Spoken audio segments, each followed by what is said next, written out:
What if I told you that the stunning emerald color of Lake Louise isn't just beautiful? It's actually a scientific mystery that only happens under very specific, almost impossible conditions. Picture this. You're standing at the edge of a lake so vibrantly turquoise, it looks like someone dropped a giant jewel into the heart of the Canadian Rockies. The water is so clear, so brilliantly emerald, it almost doesn't seem real. This is Lake Louise, one of the most photographed places on Earth. But here's the thing, that famous color isn't paint, it isn't a filter, and it isn't magic.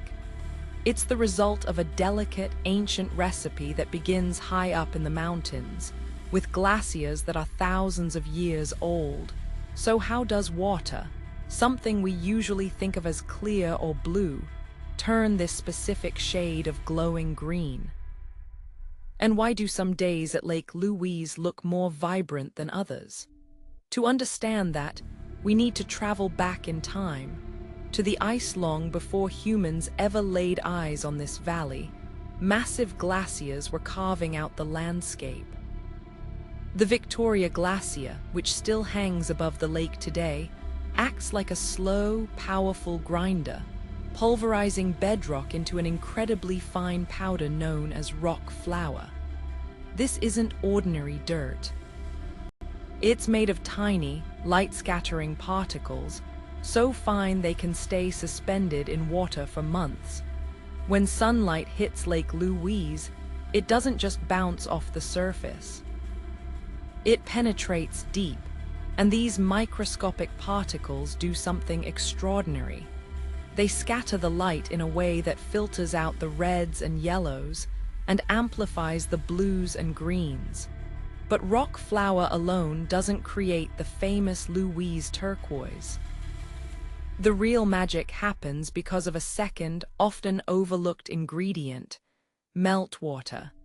Each summer, as the glacier melts, this super-chilled, mineral-rich water flows into the lake.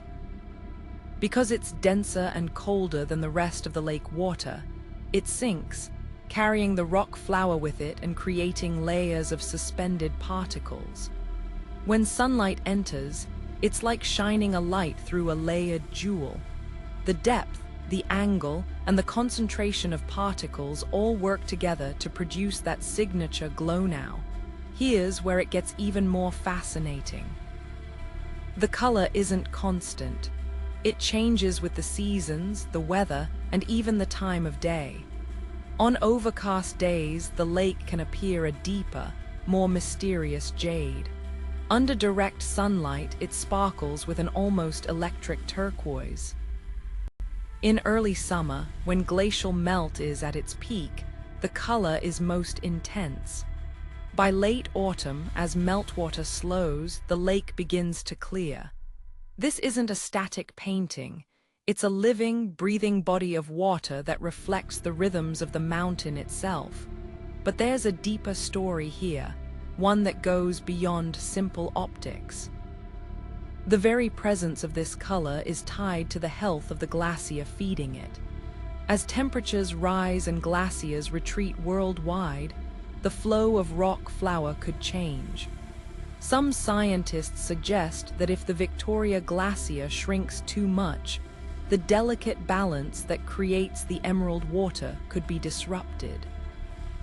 The vibrancy of Lake Louise, in other words, is a barometer of something much larger. A fragile dance between ice, water, and light that has persisted for millennia. So when you see that famous view, the Emerald Lake, the towering peaks, the glacier in the distance, you're not just looking at a pretty scene. You're witnessing a fleeting moment in geological time.